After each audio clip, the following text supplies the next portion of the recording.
না। আমার এক বন্ধু সেদিন আমাকে বলছে, তিনি ডক্টর, তিনি বলছে যে তার কাছে একজন গিয়েছে, একটা ইয়াং ম্যান, একেবারে ধরেন ইয়াংরা যেরকম চুল কাট এবং হাফ প্যান্ট, প্রায় হুন্ডা অ্যাক্সিডেন্ট করেছে, করার পরে তার অর্থোপেডিকের প্রবলেম আর কি, ওইখানে গিয়ে তাকে নিয়ে গেছে।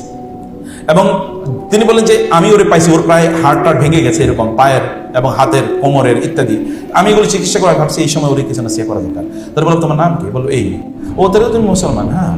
ও আচ্ছা আচ্ছা, তাহলে তুমি তো, আরে তুমি তো মারা যেতে, তাহলে কি হতো?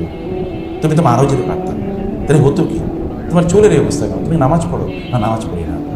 আহা, তুমি মারা যেতে তাহলে কি হতো? আচ্ছা বাবা দেখো তো, মারা তো তুমি যেতেও পারতে, তাই না? তাহলে আমাদের এই জীবন নিয়ে আমাদের এত চিন্তা, জীবনের মৃত্যুর পর, এই জীবনের পর এরপরে কি হবে এটা নিয়ে কোনো চিন্তা করা দরকার না আমাদের।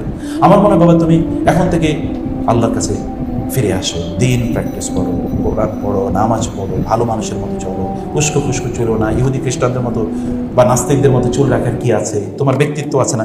বলে যে আমি তার অপারেশন করাচ্ছি, এরকম তাকে কিছু নাসিহা করছি বা তাকে ট্রিটমেন্ট করছি, নাসিহা করছি।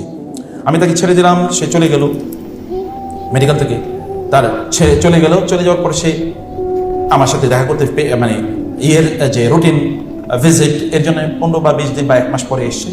আসার পরে ওইখানে এসে আমাকে সালাম দিয়েছে, সালাম আলাইকুম স্যার। তাই বললাম চিনতে পারছি না, কে? ওয়ালাইকুম আসসালাম, আসো। কে? ও স্যার আপনি আমাকে চিনতে পারেন নাই? বলে না। বলে ওই যে আমি হুন্ডা অ্যাক্সিডেন্ট করছিলাম, ওই যে ইয়াং ম্যান, আপনি আমাকে নসিহা করছেন। বলে সুবহানাল্লাহ, দাড়ি বড় হয়ে গেছে, চুল ছোট, সুন্দর একটা পাঞ্জাবি পরে এসছে। তুমি তো এরকম। স্যার আর ওই কথা আমার কাছে এত ভালো লেগেছে, আমি আসলে চিন্তা করেছি হওয়ার কি, আমি যদি মরেও যেতাম তাহলে হতো কি?